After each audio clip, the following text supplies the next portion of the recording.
Hey guys, so mark making is one of my favourite parts of the process, and I love that with mixed media there are literally endless possibilities. You can get so creative with your mark making, and it's where your personal style can really come out. I'm going to share how easy it is to use things you probably already have at home to make really intriguing marks, and this video is intended to get you inspired and start thinking of new ideas. I had so much fun making this video, let's get into it.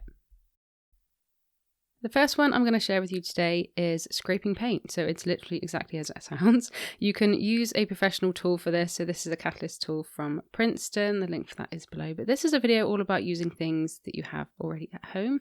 So you can use an old gift card, an old credit card, obviously make sure it's an old one, a random piece of plastic. I don't even know what that is, but I've been using that. Or a piece of cardboard, literally whatever you have to hand that's strong enough to scrape paint. So you can just scrape one colour, 2, 3, really just kind of play about with this a little bit. So you can apply the paint directly onto your surface and then scrape across, or you can put it on whatever tool you're using to scrape the paint and do it that way. It's really up to you, personal preference. But here I'm just applying it to the paper and then just spreading it across in some kind of cool pattern, or you can just scrape across random little bits like I'm about to do here. So yeah, just have a play with this one. It's really fun, and yeah, I quite like this effect. The next one is mark making using cutout cardboard shapes. So what you'll need is some thicker cardboard, obviously some scissors to cut out whatever shapes you want, something to stick the cardboard to whatever tube you're using, so double-sided tape or glue. I'm using double-sided tape here, and a roller. So I'm using an old shampoo bottle here. You can use an old like gravy tube or a really just sturdy cardboard tube. It basically just needs to be sturdy enough so it's not going to fall apart as you're rolling it, but have a look around your house, see what you've got, and yeah, make it work. So all you need to do then is apply the paint to the shape. So you can do this with your fingers like I'm doing here, or you can roll it over some paint and hopefully just the cardboard cutouts will pick up the paint, and then just roll it over your surface. So this is one of my favorites. I really love squares in my work, so this one's one of my favorites, and yeah, it's just really fun. Onto one that I use all the time in my work, and that is the scratching technique. So it basically means applying paint down to your surface and then scratching marks into it. So you can use a twig, an old fork, the end of a paintbrush, whatever you have around your house. And yeah, the things you want to think about here is firstly just making sure that your paint layer is thick enough to create some really cool textures as you put your marks in, and secondly that you do your mark making straight away. You don't want to wait for your paint to dry. Obviously acrylic paint dries quite quickly. Don't wait for it to dry, otherwise the lines won't be so crisp and you're going to have a bit of trouble with this technique. So really just play about with this one, have fun with it, use different tools to make your marks and create different shapes and marks in the paint. I also love this technique for exposing layers underneath. So sometimes I have this like really cool textured interesting layer underneath, and then I glaze over the top with another colour and then scratch through it to expose the layer underneath. That is quite cool. But yeah, like I said, just play about with this one, and yeah, this is one of my favourites. You've probably heard of this, but I'm just throwing this in there for those who haven't tried this technique yet. All you need is bubble wrap and paint. You just put the bubble wrap into the paint and then you can create some really cool marks with it. So you can use like just one colour if you want, or kind of blend some colours together and create some colourful circles in your work. But yeah, that's pretty much it. This one's ridiculously easy, and I'm sure you've heard of it, but if you haven't, definitely try this one out.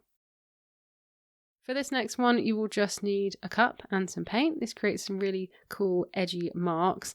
So you can just use one colour, or you can use several colours and make like a rainbow effect. It's really super easy, and definitely give this one a go. So here I'm just applying, I think 2 different colours to the edge of the cup, and then I'm just going to put it down. So obviously the more you use it, the more faded it will get. But yeah, definitely try this one. So this one is Toothbrush Flicks. I've been using this one for quite a while. It creates some really cool spray texture effects. And yeah, all you need to do is mix up some paint with some water, dip your toothbrush in, and then use your finger to kind of spray the paint over to give yourself that kind of spray effect. So the consistency of the paint, I would say you want to make sure there's enough water, but you also want to make sure there's enough paint. You don't want it too thick with paint, otherwise you'll get like big globs, unless that's the effect you're after. And you don't want it too watery, otherwise when it dries, it will just be like super faded. So like I said, it will take a little bit of trial and error to get the consistency that looks good for you. But yeah, a little bit messy, but it is a really good one. You may have heard of this next technique, and that is using cling film. So this one creates a really, really cool effect. So here I'm just blending together two different colors, and you might find here that there is some trial and error in getting the right consistency with water and the paint. So it did take me a while to know just how much water to actually use to get the cool effects for this one. So just give yourself a little bit of time with this one. So here I've applied my paint and a little bit of water, and then you literally just grab a piece of cling film. Again, this is another one that you want to do straight away whilst the paint is still wet. And yeah, just kind of shuffle things around, move the cling film around. I found that scrunching it up not too much created kind of better effects, otherwise things got a little bit weird, but that's just my personal preference. And then you want to kind of press things down, just maneuver things around, see what you can do with it. This one, like I said, maybe just try this one a few times to see what different effects you can get. And then I just lift the cling film up carefully, and provided that you have the right consistency of paint and water underneath to begin with, you can create some really cool textures with this one.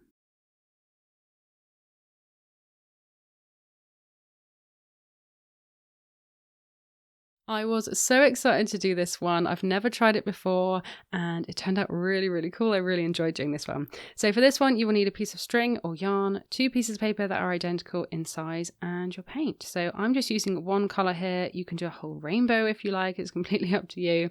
So you want to make sure that apart from a little bit at the end of the string or the yarn, you want to make sure that the rest of it is really coated in paint and you're not missing anything. So here I'm just really making sure that my yarn is fully covered with paint, and then I lay it down onto the paper. So here I've just done a kind of gentle wave on the page. You can again experiment here using, put down different patterns with the string on your page, but here I've just done quite a simple little wave, and then I've left the little bit that doesn't have paint on it kind of off the edge of the paper, and then I put the other piece of paper on top, line up the corners.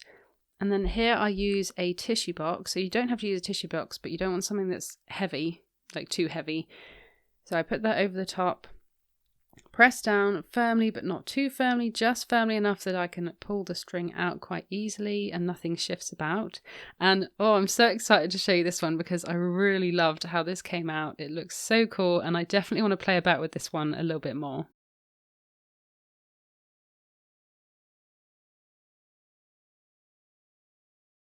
So that's it. I hope you enjoyed that video. Let me know if you try any of the techniques below and which one is your favourite.